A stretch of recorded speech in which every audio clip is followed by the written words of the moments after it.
Okay, a patient came in today. They have significant swelling in their left foot.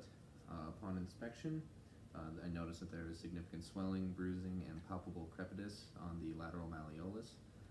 Because they came into my office, I know that the environment is safe, so I don't have to do any other extra steps there. My proper PE would just be a mask in this situation because this is not a fracture, compound fracture, so there's not any blood or anything like that, so I won't be needing gloves. The patient says that they cannot take 5 steps without there being so much pain that they can't put any more weight on that ankle.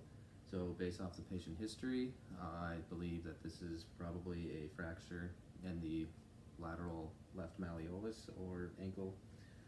So for this patient, I would use a SAM splint.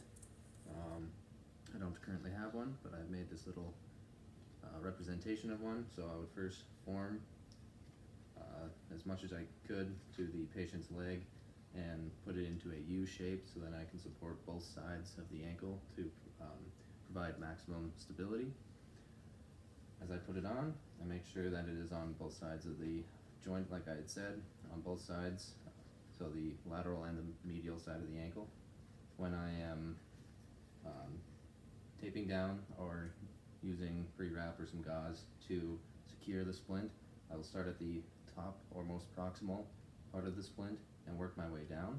And as I get to the ankle, I'm trying to keep it in a stable position, so as close to 90 degrees as possible. So I'd use the figure 8 pattern to lock the ankle in place. So when I come down, come around the bottom part of the heel, wrap up around the toes, and then come back around the heel again, just to lock that in place.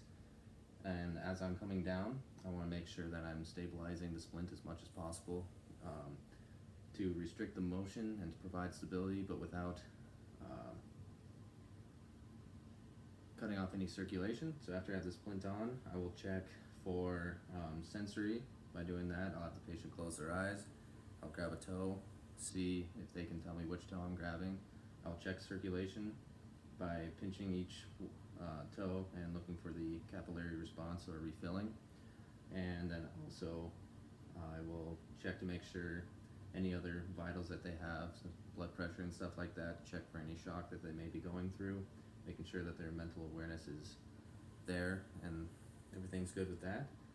I would then say that they probably need to go get an x-ray, and since they cannot walk on this foot, I would give them some crutches or even a wheelchair if that's really what they want, to take all the pressure off that ankle until they have imaging to further confirm the diagnosis that there's a fracture in that lateral ankle.